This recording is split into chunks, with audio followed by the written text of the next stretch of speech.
We were in Mumbai, Bangalore, and Delhi, okay? These three places is where we went to perform.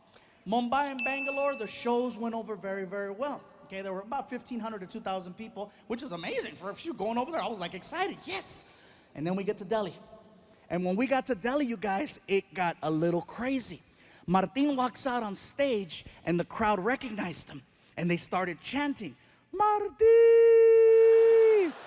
Anytime I hear that, I'm like, they know him, it's gonna be a good show. So Martin starts cracking jokes.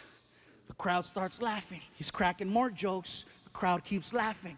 All of a sudden, I hear this.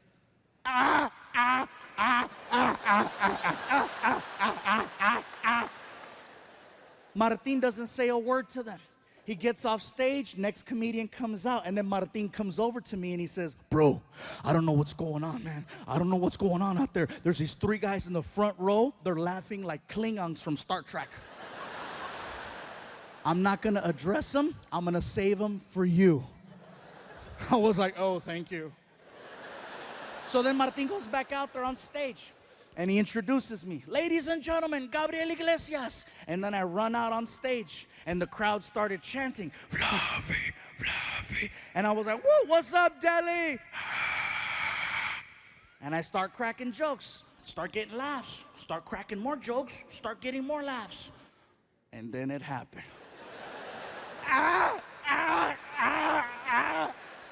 Now see me, I can't avoid things, especially when it's front row center. So I addressed it. I came right out and I said, well, hello. I said, what do we have here? I said, so where are you guys from? And the guy in the middle looks at me and he goes, we are from Germany. I said, cool, we have Germans in the house. And the whole crowd got really weird. You could hear them. They freaked out because they thought I was gonna start making fun of the German people. And one guy even stood up. Don't do it, don't do it, don't do it. I go, relax, bro, have a seat. Don't do it. I'm not gonna make fun of the German people. That's the last thing I wanna do is offend them. I don't wanna end up outside in an alley somewhere freaking in 2 hours. And this is the last time we are going to tell you, do not make fun of German people. As I'm doing this joke about a German kicking me on the floor with the accent, here's where it gets crazy. I get hit in the side of the head by a bat. Listen to what I just told you, Bay Area. I get hit in the side of the head by a bat. Not Major League Baseball. I'm talking about, I'm gonna suck your blood. In India, there are millions and millions and millions of fruit bats. And one of them, actually 6 of them, made it inside of the building. And they're flying around and they're hanging out in the rafters. And one of them decides to fly down. And basically, when I was doing the kicks, I stepped into the line of flight of the bat. And he caught me right here. I'm like, what the hell? And I look up and you see it and you can hear it. The Indian people saw that and they freaked out. They were yelling, they did it. They did it. We told you, don't do it. We told you, don't do it. They're evil. They're evil. I'm like, dude, I don't care how evil you think the Germans are. They don't have control over bats. It wasn't like the guy got offended and said, oh, really? Uns release the bat. So now the crowd is weird. These guys are laughing. And there's freaking bats flying around the theater. First 2 minutes of my show. I gotta do an hour. And now I've already lost the crowd. They're freaking out. These guys are laughing weird. I'm nervous. It's my first time there. I don't know how to get out of this.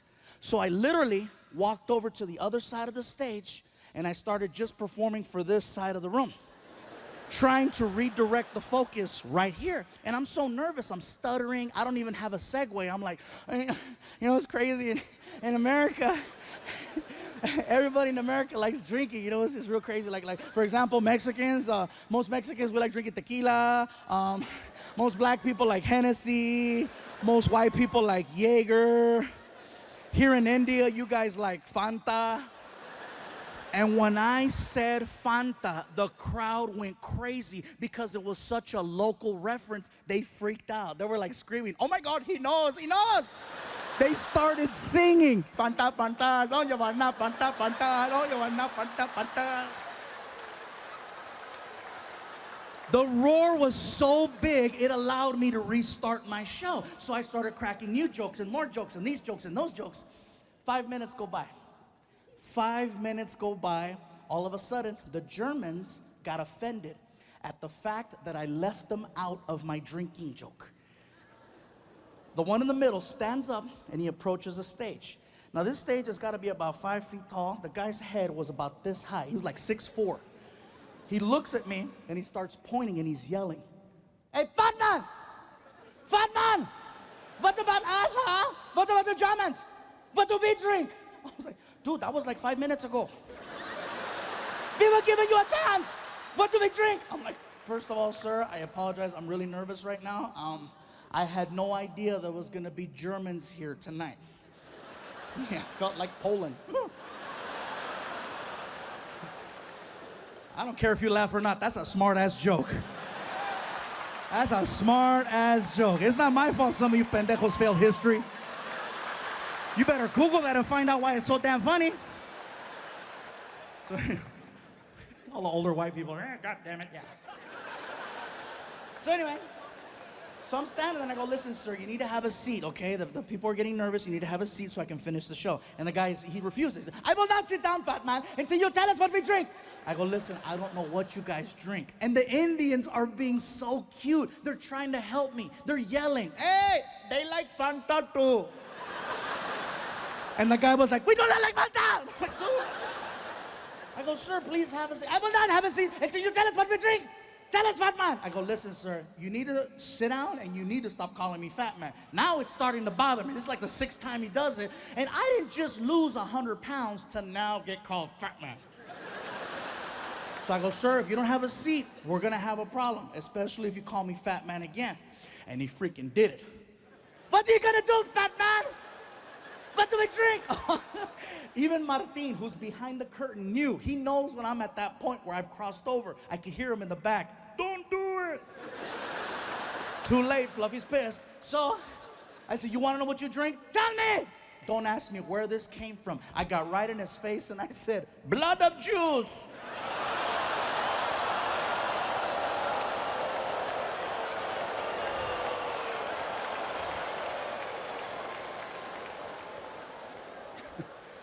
Now, see, automatically, you guys gave me a whole different reaction.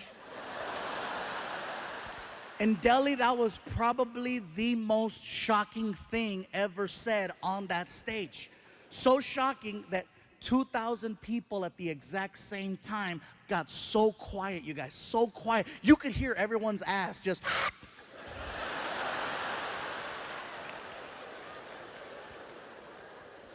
And I'm still standing there, my hands out. Have you ever said something that was so bad? And I mean, you knew it was bad as it was coming out of your mouth, and you're trying to stop it, but it's too late, it's already out, and you're like, "No." And it's too late. Blood of Jews is all over his face, right? I'm standing there, my hands out, I'm looking at him, he's looking at me, and I'm like, "Ah!" He says, "That's a good one, yeah, that's a good one." "Oh my God, thank you, thank you." It doesn't end there. I'm telling you guys, this is so crazy. So next morning, Martin and I are flying back home to Los Angeles from Delhi. We're taking an airline called British Airways. We go from Delhi to London, England, and we have a connecting flight over there. Once we get to England, they canceled our connect for whatever reason. And so we got rebooked on another airline called Lufthansa. It's a German airline. Now, this is why I believe in karma. Seriously, Martin's like, "Really? Blood of Jews?" I'm like, "I know." I felt like they phoned ahead. "Ons, take care of Fluffy." So I put down my credit card. I made sure that Martin and I got upgraded to at least their business class because it's like a long flight. And so we're in there, we're on the plane, and the plane takes off. About 20 minutes into the flight, we're just sitting there, we're laughing. And the flight attendant, she starts coming down the aisle with the little cart. Okay, she's coming down the aisle and she sees me and she goes, "Hello, sir. Do you have a preferred drink of choice today?" Martin looks at me, taps me in the chest, and he goes, "Hey, tell her." Tell her, bro. Come on, ask for it. If anybody has it. Dude, shut up. And then she looks at Martin. "Sir, do you have a preferred drink of choice?" And Martin's like, "Yeah, do you guys got blood of..." She's like, "Bloody Mary?" "Yes, yes, Bloody Mary." Freaking Machete's gonna get me banned from flying. So we make it back home. I'm trying to tell the story to my girlfriend and my son. And my girl, she's barely laughing. She's like, like she's jaded. She doesn't laugh at my jokes anymore. My son Frankie, on the other hand, he is dying. Ah! And I'm like, "Really?" He's 16 years old. I go, "Really, Frankie? You thought that was funny?" He goes, "Yeah, it's funny." I go, "What was so funny about my story?" He goes, "Those people you're talking about." I go, "Who, the Indians?" He goes, "No, the other ones." I go, "The Germans?" He goes, "Yeah, it's funny." I go, "What's so funny about the Germans?" "The way that they speak." I go, "What's so funny about the way that they speak?" He goes, "They sound like the three little pigs from the movie Shrek." I had to go on YouTube and freaking find it, and sure enough, all three little pigs. "Hello, Shrek." I was just waiting for one of them to go, "Fat man!"